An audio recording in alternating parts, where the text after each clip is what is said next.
Well, I'm no chef and I've never claimed to be one, but when you have a 1-year-old whose favorite food is spaghetti and meatballs, you tend to make a lot of spaghetti and meatballs. So here's the recipe that I cook and I seem to like it, so maybe you will too. We're gonna start with the meatballs and here's the seasonings that I use. Throw it all in a pot and then get in there with your hands, give that all a good mix, and then you're just gonna start forming the meatballs and putting it into your pot with a little bit of olive oil.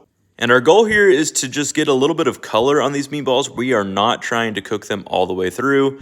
So I'm gonna let that sit on about medium heat, and then I'm gonna put a little bit of salt and pepper on the top of these because I didn't add any salt and pepper when forming the meatballs. And then once we have color on one side, we'll give them a little flip and let them get color on the other side. And then once you have some good color, go ahead and remove those from the pot and add in your onion. I like to add in a little bit of garlic, and this is gonna be the base for our tomato sauce. So stir that all together until it gets fragrant, as they like to say, and then go in with your crushed tomatoes. Give that all a mix and season it really however you like. I like to do a little bit of Italian seasoning again, and then I like to throw in some fresh basil leaves because why not? And then at this point, this is where the magic happens. We're gonna go back in with the meatballs.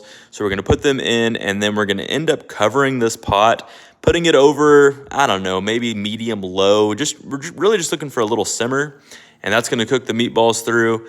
In the meantime, we'll make our pasta noodles and make sure to set aside some of that pasta water.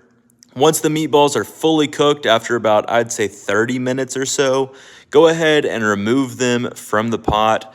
And then it's time to get this pasta sauce perfect, just how we like it. So what we're gonna do is add that pasta water back into the pot, and then you can season it however you think it needs at this point. I like to add in a little sugar. All that tomato can be a little acidic, and so a little bit of sweetness from the sugar helps bring everything together. And then all we do is we just mix the pasta noodles up like so, and there you have it, spaghetti and meatballs. Top it with a little bit of parsley and some Parmesan cheese.